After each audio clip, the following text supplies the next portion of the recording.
Hi there, so my name's Maitreyabandhu and I'm the author of Life with Full Attention, a practical course in mindfulness. It's a book I wrote many years ago that came out of a course that I'd been developing and leading, introducing people to the Buddhist vision of mindfulness. You're hearing more and more about mindfulness nowadays, but it's being taken out of its Buddhist context. And the reason I wrote the book and developed the course was to teach and explore mindfulness in its traditional Buddhist context. Because if you take something out of context, you change its meaning. It's not really mindfulness anymore, you could say. Anyway, I've just led this course. It's been going really, really well. I've really enjoyed it. We've had, it's gone out to a centre in Berlin, to Barcelona, to New York. We've had team and an online course that's been all over the world. Yeah? So I'm just coming to the end of the course. And what I said is that why don't you just sort of ask me any questions before we finish this Life with Full Attention course. It's the biggest Life with Full Attention course probably that we've ever done. It's even got a WhatsApp group to follow it, there's been over 200 people on that WhatsApp group. So it's been great.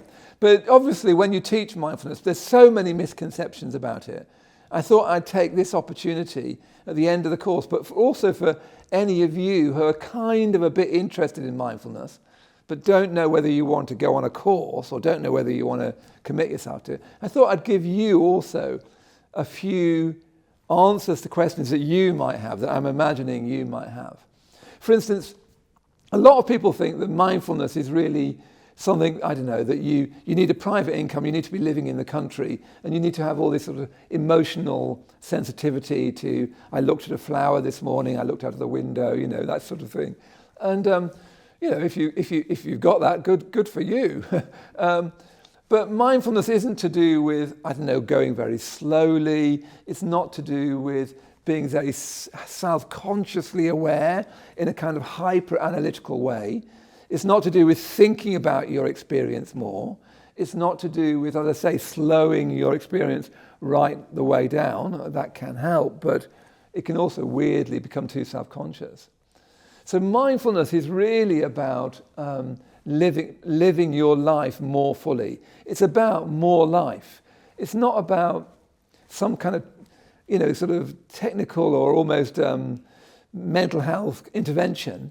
It's about living more richly, more deeply, in more awareness. That's why I called it life with full attention, not with more attention, with full attention. I wanted to really communicate that what I want, and I'm sure what you want, is more life, by which I don't mean more things to do. You know what it's like when you try and squeeze lots of great things into your weekend. You just get weirdly stressed and anxious. It's not just about having more things to do or, bungee jumping or snowboarding or other something. We want all of our life to be more life. And the way to do that is to become more aware. And my course, Life with Full Attention, is about becoming more aware of your body, your feelings, your choices, becoming more aware of other people, becoming more aware of the natural world, and finally becoming aware of reality itself. That's the Buddhist conception of mindfulness. It goes much, much further than a kind of secular understanding of mindfulness. It goes all the way up to a kind of awareness that you can see in the image of the Buddha behind me, this radiant awareness, this majestic awareness of the nature of reality itself. That's why I'm practicing mindfulness, not because I want to be a bit calmer, a bit quieter, a bit more thoughtful, although heavens I could do with all those things. It's because I want to gain some kind of insight into the nature of things. So yeah, I've had a few questions come in, which are really good. The first question, rather worryingly, was how has mindfulness changed my life? I've been practicing mindfulness now for, 35 years, something like that. And slightly worrying when I get questions like this, because I'm just very, very aware of my unmindfulness so often. It's funny, all these mindfulness teachers, these people online teaching you things. If you're not careful, if you're not having a friendship with them, or if you're not in person with them, they really can seem really cleaned up, like they live this gorgeous life of full attention. I personally never met people like that. I've met people I'm really impressed by and look up to, but I've never met any saints, to be honest, including mindfulness saints. In my own experience, I'm only too aware of how unmindful I can be. I won't go through my stories. How long have you got? But what I would say, and I'd say this with confidence, is that I'm definitely more alive. I'm 62 now. So often as you get older, you get less alive, I'm afraid. You become more stuck in your ways, more habitual, less likely to think for yourself, more just going through the motions. Very, very easy as you get older that your life closes down, that you lose energy, that you lose awareness, that you get stuck. Yeah, that's not. I broadly haven't done that. Yeah, I still feel as fresh to life as I ever did. If anything, I feel more so. I feel generally like life is better. I feel that I run into life more smoothly. I don't feel so at war with myself, so conflicted with myself, which I used to feel very much. I don't feel so likely to doubt my own value, which I used to very much. Yeah? I find that my relationships with others are warmer and more empathic, and I feel quicker to understand people than I ever did. I'm more able to admit my faults than I ever did. I used to find that really difficult. I'd find it really threatening to say, actually, I did that really badly, because I had such a low view of myself. I find myself much less bothered by that. And perhaps most importantly, I'm closer, a bit closer to how things really are. I have more sense that this living, this being human, is part of something infinitely greater that's embodied here on the shrine at the London Buddhist Centre by the Buddha himself. I've just got more of an ongoing, quiet, not very palpable, but real, nevertheless, sense of the Buddha's presence in my life. The sense of reality opening up to myself and around me. Yeah? And that's much more reliable than it was when I first learnt mindfulness when I was in my 20s. So that's what I've personally gained from mindfulness. So there's my own story. Then there's this whole matter of what mindfulness is and what it isn't. Quite a few people have been asking, what is the main hindrance to mindfulness? Here we are in the 21st century. They're thinking we're actually beyond postmodern now. Don't know what that would be. I heard something like meta-modernism. We're now very late in history, and we're in very frightening times, aren't we? You feel there's more and more uncertainty.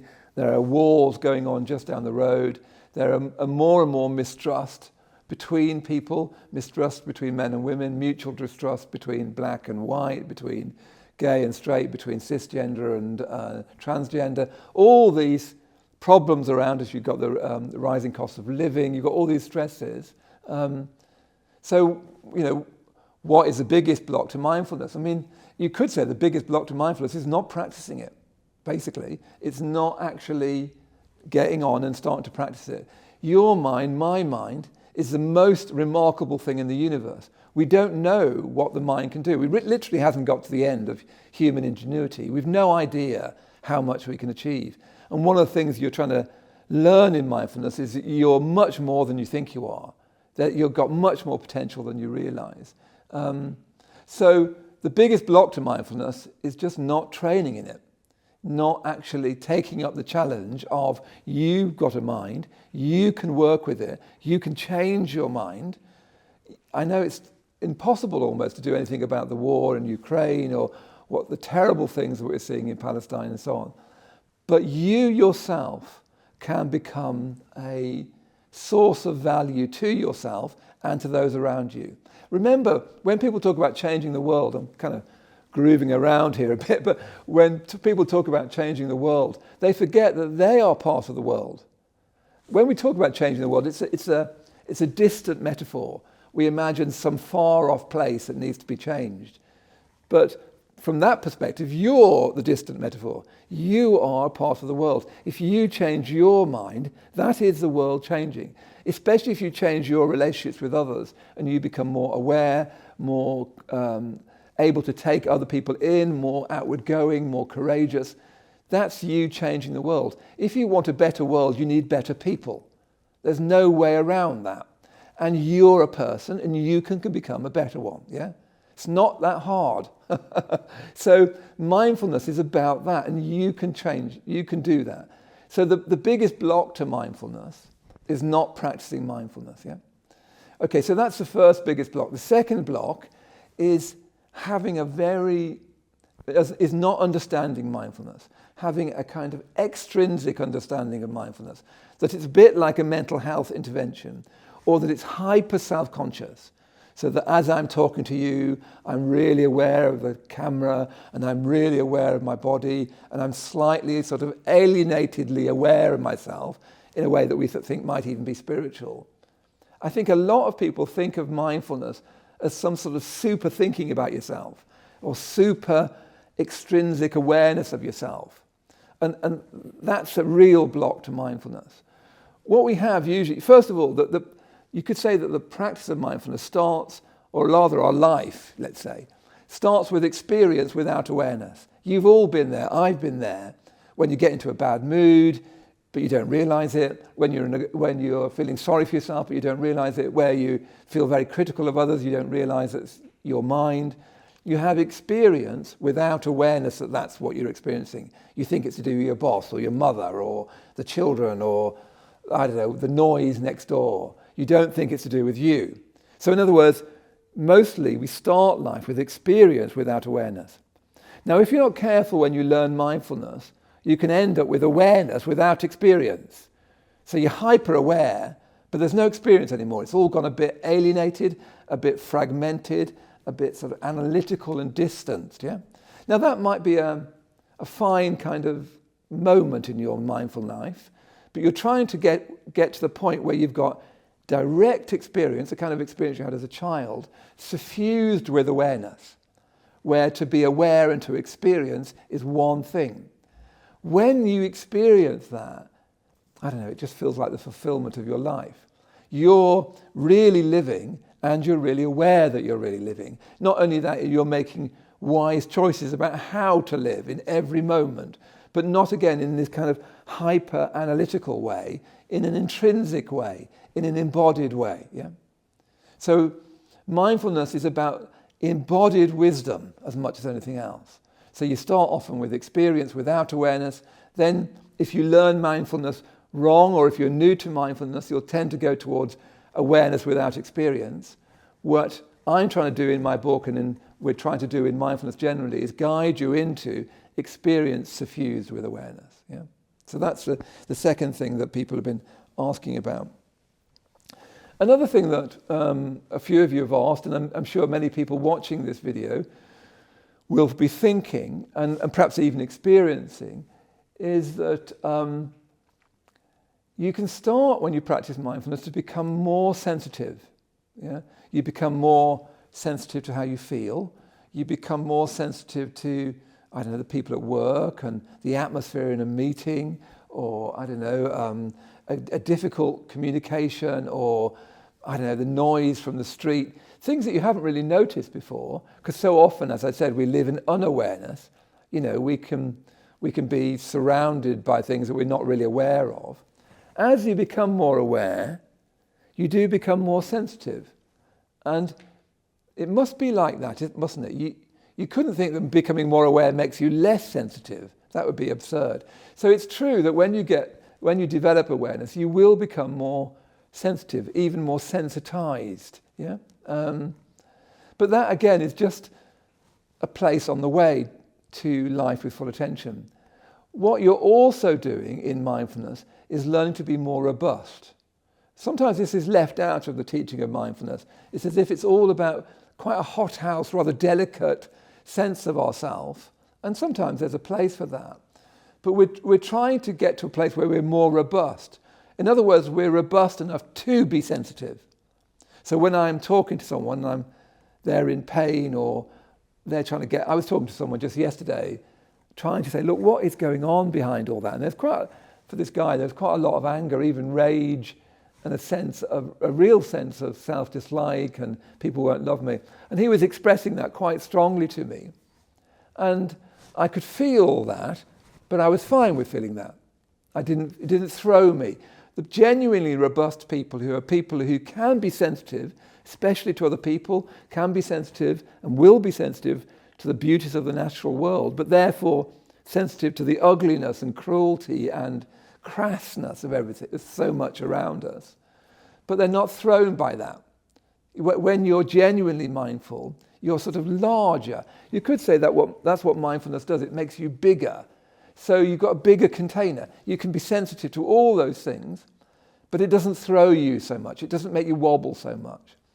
Now, in practicing mindfulness and learning to practice mindfulness, at first you might get more sensitive. I did. And then before you know it, you lose your sense of humour and you're also terribly earnest and all that sort of thing, which Buddhists, I'm afraid, are rather prone to. But anyway, don't worry about that. That's just a phase. Your friends will tease you out of that, I hope. And then you end up with, you're sensitive, but you're more robust. You can open to things, and it doesn't throw you so much.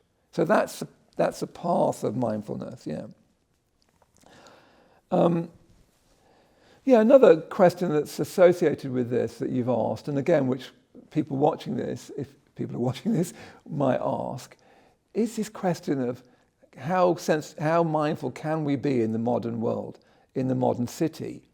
Here I am. I live right on the side of Roman Road with traffic. Which when we talk about traffic, we forget, don't we, that I'm on my bike sometimes, and you've got a great big lorry, tons of steel moving, I don't know, not very far away from you. No wonder we feel under stress. The danger, the ugliness, the noise. Also, there's this sense now, isn't there, of things coming unstitched. It's very frightening, I think, sometimes. And I've met a lot of people who are, watching the news a lot and getting really quite horrified, kind of understandably, about where we're going in the world. So many of you are questioning, and perhaps some of you watching will be questioning, how mindful can I be in the modern city? And I've said already something about that, about sensitivity then becoming more robust to be sensitive. But I think it goes a bit further than that. So I've got two things I want to say about that, which I think is quite important. The first is that you need to go on retreats regularly. I say you, I mean me, I mean Tara, who's doing this film with the headphones on. She needs to go on retreats. She goes on retreats very regularly. She's really good like that. I'm going on retreat pretty regularly as well. But you need to go on retreat regularly. These conditions in modern life are just too difficult. And when I say conditions in modern life, a lot of what I mean is your phone or my phone. You can be in the most beautiful part of the countryside and be completely absorbed in your phone. It's funny, isn't it? As soon as you look at your phone, I've noticed it in films, they try and deal with looking at phones in a film, and they see the text popping up, but the world is still there with just a text message. Actually, the reality is, as soon as I look at my text messages, the world disappears, and all I've got is text messages. So that's the modern world. You can be in, rural Dorset and still be just absorbed in the modern world. Yeah. So I need, Tara needs, everybody watching this film needs to wretchedly get away from that world for a bit. Go on retreat. I particularly recommend going on retreat with the Triratna Buddhist Order and Sangha, but hey, don't worry about that too much. If that's not what you're into, that's just fine. Go on some other retreat, but go on retreat regularly. On retreat, you cultivate what Buddhism calls samadhi and samatha. Samatha means calm abiding. Yeah? In other words, you're in conditions that are conducive to calm, I love that term, calm abiding, just living in calm, living with calm, contentment, ease, sensitivity in the best sense, open-heartedness in the best sense. We so need that in this modern world. We've always needed it, but it feels like we need it more than ever. So first of all, go on retreat to cultivate samadhi and samatha. Samadhi means energized calm, yeah? And it's the state you can get into in meditation which can be rapturous, ecstatic and blissful. Hey, who doesn't want some more of that? Yeah? So go on retreat regularly to cultivate samadhi, samatha. When you come back to the city is a place for vipassana. Yeah? The city is a place for insight. So when you're on retreat, it's the conditions to cultivate calm abiding. You need that. Without that, your life will be too stressed, too noisy, too cacophonous. And a lot of the noise and cacophony is in our head, isn't it? You need a quieter, concentrated mind to be able to get anywhere in life. But when you come back to the city, the real practice in the city is insight. Yeah? Insight into, I'm causing my own suffering, and look around me, everyone is doing that. That's what Buddhism keeps trying to tell us. We are causing our own suffering, and look around us, that's what people are doing. And we can change that. To see that, you need an insight. Yeah? You really need an insight. I remember, so we can cultivate that mindfulness in the city, need to cultivate that mindfulness in the city. We need to see through reality, see that we're suffering and that other people are suffering, and then we can do something about that by training in mindfulness. We can do lots of other stuff, but we need to train in mindfulness. We need that awareness, and it needs to be backed up by going on retreat. I remember talking to Bhante Sangharakshita, my own teacher, the teacher of the Tree Ratana Buddhist order and movement. And I was kind of on this point. I said to him, look, Bhante, wouldn't it be better if we just had retreat centres? Wouldn't it be better if we kind of sold the London Buddhist, I didn't say it quite like this, but sold the London Buddhist Centre, sold, I don't know, the Sydney Buddhist Centre, sold the centres that we have in India, sold the centres that we have in Spain and Germany and so on, and just have, base our life and work in retreat centres. And he kept saying, Buddhist centres are in cities because that's where the people are. And I was saying, yes, Bhante, that's true, but Bhante is a term of respect. I said, yes, that's true, but surely conditions on the retreat in the countryside are much more conducive to spiritual practice. And he just wouldn't go there. He kept saying, the city is where the people are. And I kept pressing, he said it about 3 times. And eventually he said to me, when people are talking like that, they're thinking about themselves. Yeah? They're thinking about what they would like. They'd like a life of calm in a retreat centre. But what I'm trying to get you to do is think about others. And the cities are where people are. That's where the Dharma needs to be taught and lived. Yeah? Otherwise, what are we doing? We're not trying to retreat from the world. We're trying to help the world. And the cities are where the people are. Yeah, so go on retreat to cultivate samadhi. Come back from retreat to bring some of that to your life at home and to gain insight into the fact of human suffering and to help do something about it. Keep coming to the Buddhist Centre so that the Buddhist Centre that you're going to can really communicate vibrantly, confidently, warmly to all those people in the city to change the world, because that's where the people are. That's what Bhante said. So 1 or 2 last things. So somebody else was asking, where should I go with this? But two questions. So much of mindfulness is really about mindfulness of others.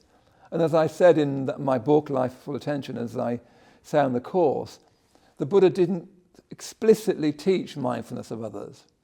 I'd imagine, I don't know, but I'd imagine this was because he would not have been able to imagine a world like ours. He would not have been able to imagine a world in which living with and amongst others was negotiable. To live until very recently in history was to live with others. Your very survival as human beings was bound up with your relationships with others. So I would imagine the Buddha would never have thought of anything else. He couldn't have imagined anything else. We live in this highly atomized life. We're all of us living through screens now. We're even having people like me teaching you meditation through the screen and so on. After COVID, there's been this absolute spike in loneliness. Depression is becoming an epidemic. So we really need to rediscover a community. The thing is, we need a new kind of community because we need a community that allows us to be who we are. I come from a small town and I couldn't be different there. I'm gay, I suppose, I don't think of myself much like that anymore, but being gay in Henley and Arden was a nightmare. I had to get out of there. It was just it's very difficult to be different in a small town, and even difficult to think for yourself or think differently to the group. But then you come to London, and if you're not careful, or the big city, you're lonely. And loneliness is very, very bad for you at every level. So we need a new kind of community in which you can be yourself, but also you're part of a community. And that means we need the highest possible ideal, a kind of sacred ideal that gives us all something to serve. And that's why we have the Buddha at the center of our center here, and in the center of any Buddhist center. So we need a community. But yes, communicating with others, mindfulness of others, isn't easy, is it? So somebody was texting me saying they've got a friend who talks all the time, basically, who interrupts them, who doesn't listen. What does mindfulness of that look like? Do I just sort of sit there listening? I've had people talk to me in such a way as I could be replaced by a trained gorilla with a caser on, and you feel they'd hardly notice. They've just gone into a monologue. You know what it's like, and sometimes probably you've done it. What would mindfulness look like when you're sitting with someone in a cafe and all they can do is talk and tell you the same story, and they never even ask you how you are? And I can't, in a way, answer that question. But the more you become mindful, the more you become aware. And the more you become aware, the more you become wise. So sometimes that awareness is like, actually, I'm going to stop you now. This is the third time we've met. I can see that there's lots for you want to say. I don't really feel very involved in this conversation. Sometimes you do need to blow the whistle on it completely. Say, do you know what? I'm not enjoying this. I've had to do that in my time. Sometimes you think, actually, do you know, this person really needs to talk, and I'm just going to let that happen this time. I'm not going to let that happen every time, but this time I'm just going to let that happen. I'm not, because you don't want to challenge people every time. That you don't want to be on people's case all the time. It's really boring. But also, you don't want to just think, I'll just sit here and listen and then get resentful. You've all been through those different things. Do you see, that's a good example of we need to become wise. We need to find ways of saying, actually, I'm not really enjoying this. Can we find a new way of being together? So that would be one example. But this whole matter of mindfulness of others and our relationship with others is absolutely crucial. And it's a shame that it's often not taught in mindfulness. It's absolutely crucial. Because if you think me being mindful of you and you're talking all the time is me just being quiet, all that will happen, whatever I tell myself, is I'll become resentful. And I'll eventually try to avoid you, or I'll just make polite noises and just wish I wasn't there. And that's my life ticking away. With me thinking, do you know what? It'll only be another 10 minutes, I can get out of here by then. That's not enough. We want to live a life with full attention. And life, when we say life, is mostly to do with other people. So that whole part of the book and the course about mindfulness of others is absolutely crucial. Okay, look, I'm nearly at the end here because it's going to be too much. But one more thing, because somebody asked me about love, yeah? And I'm big for love.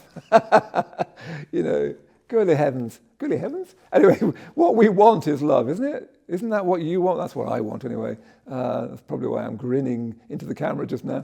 But yeah, this person was asking me about love. What about falling in love? What about the experience of love? And the person asking this question was saying, in this text, was saying to me, sometimes it causes such a lot of pain. Sometimes you're in love with the wrong person, they're not in love with you. It's a heartbreak. I've got these two girls in my life, my partner's daughter, and I'm timorously asking them about boys now. And oh God, I've forgotten that. When you were 16, it's completely a killer. You fall for the wrong person, or do they like me? It's all you're doing with your life. So, that whole matter of falling in love and love must be crucial, mustn't it? So I've got one or two things to say about it. Heavens, it's a whole other video, but pay attention to that experience of falling in love if you fall in love. I think it's one of the things that we human beings experience that shows us that we're not secular. It's a bit like a divinity, isn't it, when you fall in love? You can't stop talking about them. You're weirdly aware of where they are in a room, in any room, however crowded it is, you're sort of aware of them. When you see them, they sort of glow. And of course, that can make you almost incapable of speaking. I remember that, we just want to stare at them. Some psychologists say, pay attention to the explosion of images.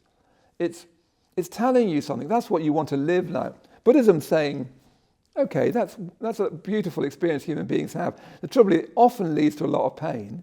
So yes, when you fall in love, Buddhism would say, that's a human experience. We've all had that. I'm not sure whether the Buddha had that. You'd never know. But most of us, you've had that, haven't you? I hope. I've just been reading Tennyson, who says, better to have loved and lost than never to have loved at all, the very famous line. But like I know, it so often leads to pain.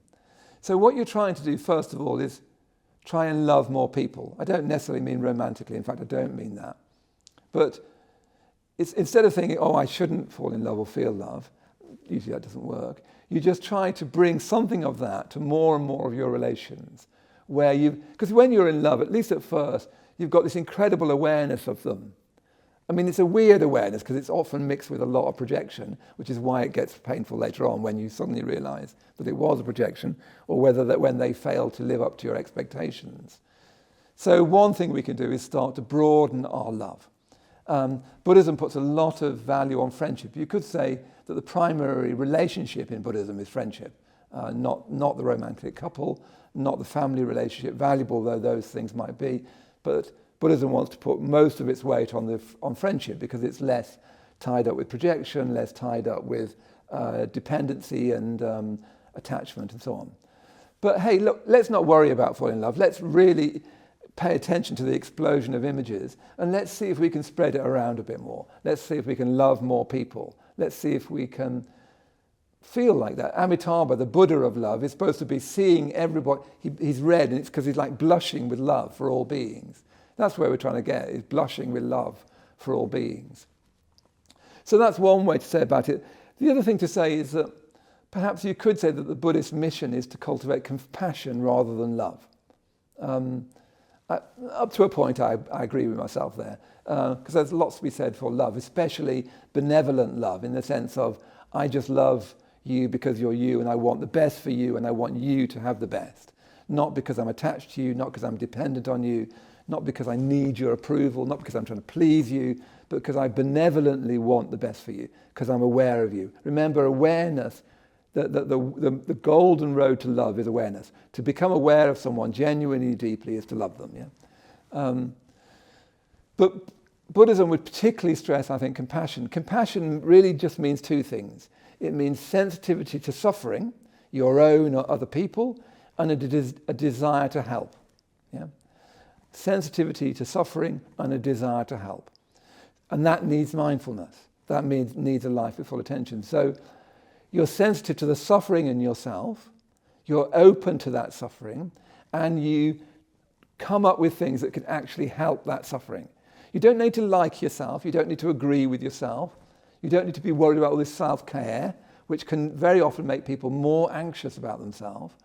You just need to attend to, be sensitive to your own suffering, and do things that help alleviate that suffering, that genuinely alleviate that suffering.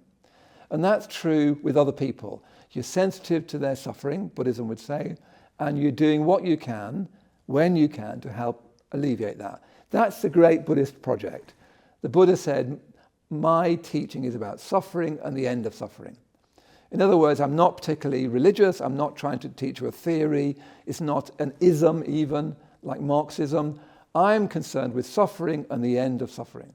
So sensitive to suffering, and what can I do about it? So I can do that with anyone I meet. I don't need to like them, I don't need to agree with them, I don't need to want to spend lots of time with them. I can be sensitive to the suffering they have, and I can do what I can, little I can, to help relieve it. If we were all doing that, even everybody watching this particular YouTube clip just now, if we were all doing that, the world would be a genuinely better place. Okay? So there we go. There's some answers to questions. There's lots of questions about mindfulness nowadays. There's been an explosion of mindfulness. My heart advice to you is learn it from Buddhists, because it came from Buddhism. It comes from the Buddha's great enlightenment into the nature of reality. You need to learn it where it came from. In other words, you need to learn it in context. So it's not hyper alert and alienated, but is warm and heartfelt and embodied. You need to learn it with other people, particularly in person, because you need a community of people who will encourage you to practice mindfulness. And you need to keep on learning it. One of the great things for me writing that book and teaching Life with Full Attention so many years later, is it keeps reminding me to practice awareness. You never come to the end of it. It's not like riding a bike. You don't learn it, then you don't have to think about it anymore. It's something you constantly do. So keep learning, keep going on retreat, keep going to a Buddhist center, keep on keeping on. Yeah? That'll do for just now.